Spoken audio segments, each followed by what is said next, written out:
Oke, assalamualaikum warahmatullahi wabarakatuh. Welcome back to my channel Mr. Toto Vlog ya. Oke kawan ya.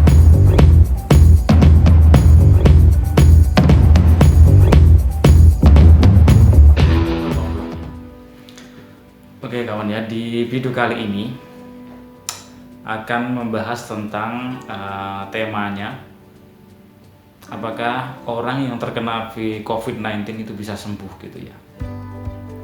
Itu tema pada video kali ini kawan ya.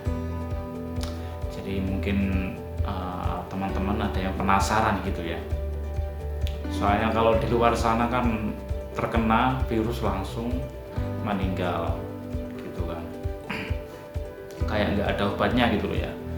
Soalnya sampai sekarang vaksinnya itu belum ada kawan, jadi cuma meredius atau mungkin pencegahan yang dilakukan gitu ya. Jadi secara obat mujarabnya itu belum ada kawan, COVID-19 sampai sekarang. Oke kawan ya, mungkin saya akan bercerita ya tentang teman saya. Teman saya di sini kerja mungkin udah 4 tahun atau 3 tahun lah ya di sini. Awal mulanya sehat kawannya, nggak apa-apa, tapi semenjak ada corona itu ya, karena nggak bisa dihindari kawannya, karena di proyek itu kan kumpul orang banyak gitu ya. Jadi mungkin dari cuci tangan ya, terus bathroomnya atau mungkin toiletnya kan sama, jadi bergantian gitu. Jadi kan nggak tahu kapan harinya, detiknya kan nggak tahu terkena itu. Gejalanya itu sesak napas kawannya. Kan ada 3 atau 4 itu ya ciri-ciri orang yang terkena COVID-19 itu ya. Jadi yang pertama itu tekanan temperaturnya ya, suhu badan tinggi ya, mungkin 38 derajat Celcius ya, itu tingginya, jadi demam ya.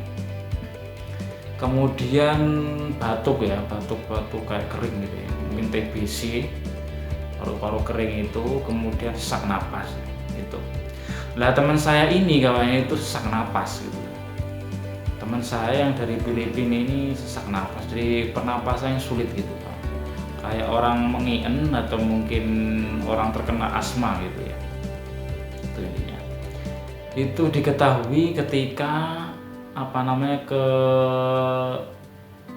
cek ke klinik gitu ya. Kemudian dari pihak si dokter itu, wah ini udah tanda-tanda COVID-19 ini. Jadi langsung didatengin ambulan, langsung dibawa ke rumah sakit gitu ya. Selama 2 bulan kawannya. Jadi selama 2 bulan dia dikarantina, terus kemudian dipindah-pindah lah kawannya, dites sampel darahnya dan lain sebagainya kawan. Ceritanya seperti itu. Sampai 2 bulan itu ini singkat cerita kawannya. Jadi mungkin di sananya juga saya nggak lihat ya prosesnya kayak apa gitu. Cuma cerita itu intinya. Dia bercerita seperti itu. Terus kemudian katanya itu dia ngomong dipindah ke tempat yang lain, ke kamar khusus ya, dites darah, sampel darahnya gitu ya. Terus gonta-ganti terus ya, terus waktu Mei itu kan paling banyak yang terkena COVID-19. Mei, Juni, Juli, Agustus ini ya. Ini Agustus sudah agak mendingan gitu di sini kawan, di Qatar ya.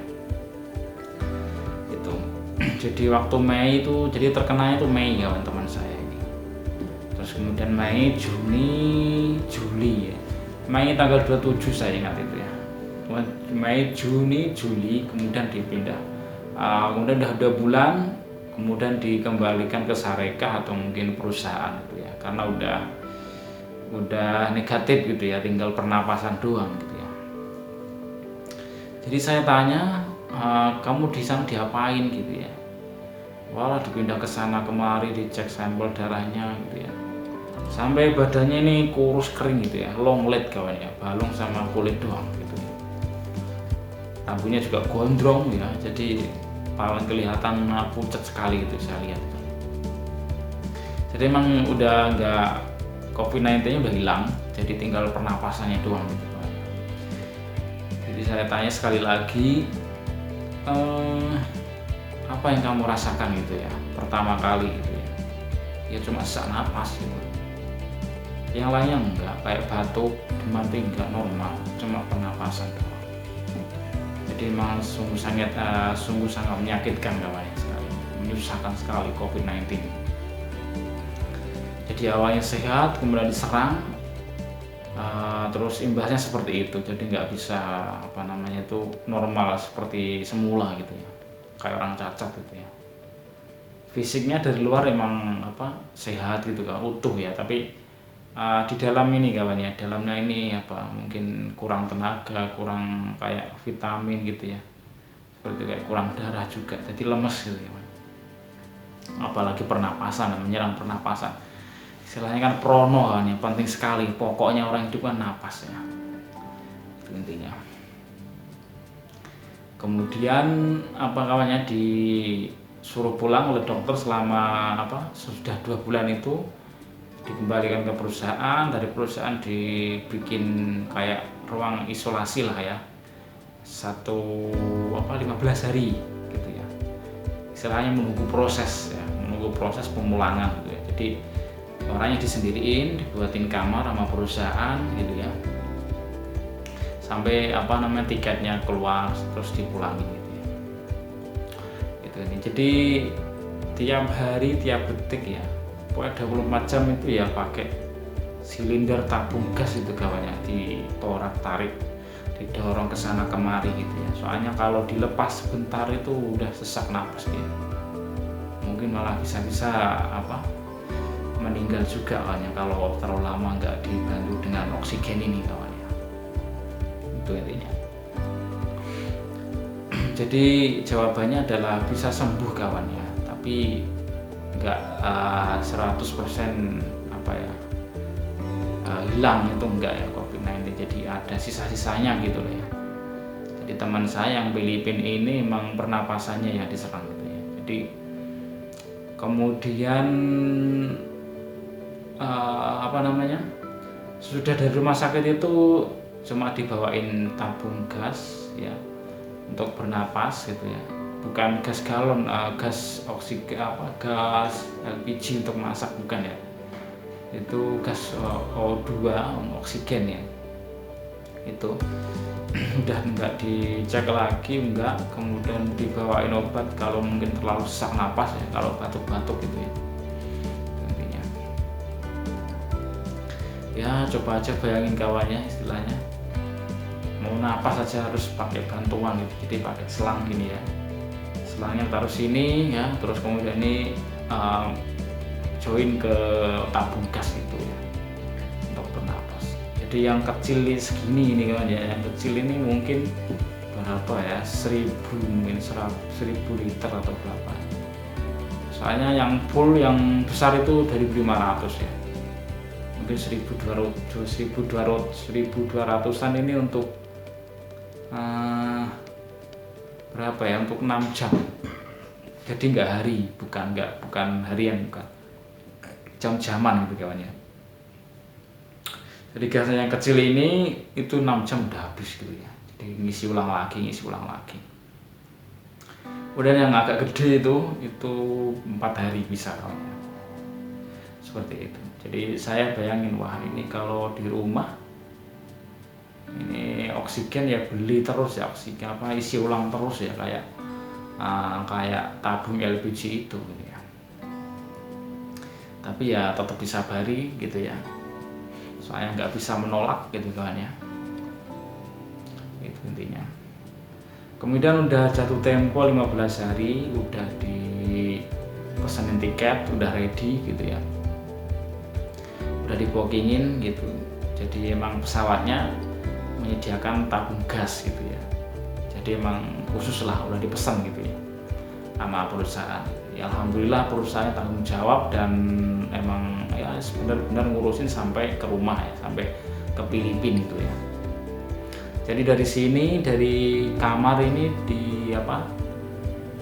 dibawain ambulan. Kalau ambulan di sini kan lengkap gitu ya, ada tabung gasnya juga, tabung untuk oksigennya ada, injeksi untuk ngecek jantung juga ada. Kalau di sini komplit sekali ya, Soalnya negara maju kayak di Qatar, Saudi, Abu Dhabi, Dubai kan negara maju, jadi komplit peralatannya, alhamdulillah ya.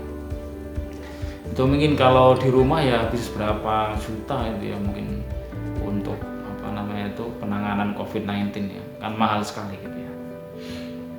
Kalau di rumah kan nggak sesuai realita kawannya, katanya gratis juga nggak tahu ya. Gitu. Jadi dari sini diangkut dengan ambulan gitu ya, dibawa sampai bandara airport, kemudian langsung dinaikin pesawat gitu. Kalau orang biasa kan nunggu gitu ya. Kalau dia kan pengecualian gitu ya, soalnya orang sakit gitu ya. Dimasukin ke pesawat gitu ya. Terus saya dengar itu sampai di Filipina sana itu juga dikarantina. Ya pasti itulah, itu semua aturan negara gitu. Terus berita baiknya nggak tahu ya, nggak tahu benar apa mungkin salah. Mungkin ada salah satu temannya Filipina yang cerita itu kalau di sana udah dilepas itu oksigennya, jadi nggak usah. Jadi sesuai alamnya gitu ya. Jadi orang Filipina kembali ke Filipina itu normal katanya. Jadi sini kan pakai selang tabung gitu ya. Nah, di sana katanya cerita itu saya dengar itu nggak usah pakai selang, itu udah dilepas. Saya dengar seperti itu. Ya alhamdulillah gitu saya dengar ya. Itu intinya. Jadi kembali ke awal ke tema ya. Jadi apakah orang COVID-19 bisa sembuh gitu ya? Bisa insya Allah kawannya, tapi enggak 100% gitu ya. Kalau memang positif gitu ya, awalnya positif gitu. Kalau mungkin suspek atau mungkin gejala-gejala sih cuma enggak positif, mungkin mungkin gejala-gejala doang itu bisa 100% sembuh. Tapi yang mungkin positif COVID-19 ini ada cirinya kawan ya. Nggak bisa sembuh total, enggak ya, ada kayak bekasnya gitu ya, itu intinya. Jadi sampai sekarang pun ya kondisi di Qatar juga udah lumayan membaik kawan ya, udah new normal gitu ya. Tapi belum dibebasin, belum ada undang-undang untuk beraktivitas bebas itu enggak ya, kayak ya masih sembunyi-sembunyi harus tetap pakai masker gitu ya. Kemudian polisi di sini juga udah nggak operasi lagi, cuma di main gate atau mungkin gerbang itu dicek, ya seperti itu. Tapi pakai aplikasi di sini kawan ya, aplikasi namanya ETRAS itu ya kalau di sini. Kalau mungkin green ya sehat, kalau red color itu mungkin positif corona. Kemudian kalau yang kuning.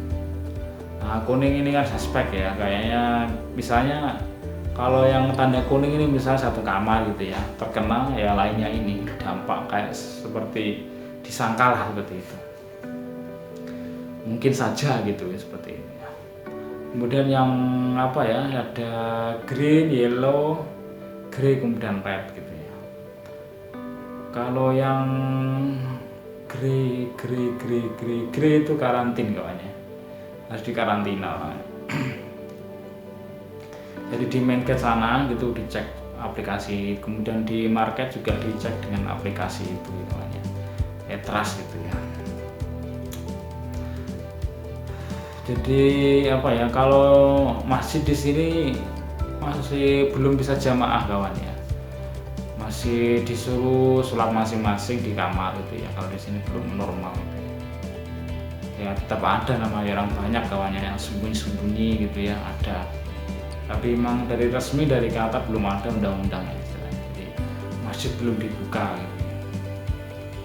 Jadi Jumatan juga nggak pernah di sini kawan, cuma di pondok diganti dengan sholat duhur aja. Oke, untuk mengingatkan teman-teman gitu ya, meskipun ya pokoknya jangan sampai ya, tetap waspada, jaga diri masing-masing gitu ya. Karena kalau udah terkena ya susahnya minta ampun gitu ya. Tetap cuci tangan, sering cuci tangan pakai sabun ya. Hindari kumpulan orang yang jagung-jagung, cangkruk, orang banyak, hindarin dulu. Terus makanan yang sehat ya, bervitamin, protein ya. Itu intinya. biar imbang gitu ya, bisa badan kita bisa menolak gitu ya. Kalau mungkin ada tamengnya, dengan makanan-makanan kesehatan insya Allah nggak masuk gitu ya virusnya gitu ya. Kemudian ada treatment kawan ya, kalau sebelum tidur minum itu kawan ya, air hangat dengan perasan lemon gitu ya. Sudah bangun tidur juga sama treatmentnya, ada yang seperti itu, bisa dicoba kawan ya. Oke kawan ya, mungkin segini dulu video kali ini, semoga bermanfaat ya. Mungkin dilanjut lain waktu gitu ya, selanjutnya sharing dengan hal-hal yang bermanfaat gitu ya. Oke, thank you kawan ya, kita ketemu di next video. Jangan lupa kunjungi Mr. Toto Vlog ya, di like and subscribe. Thank you, wassalamualaikum warahmatullahi wabarakatuh, see you, bye bye.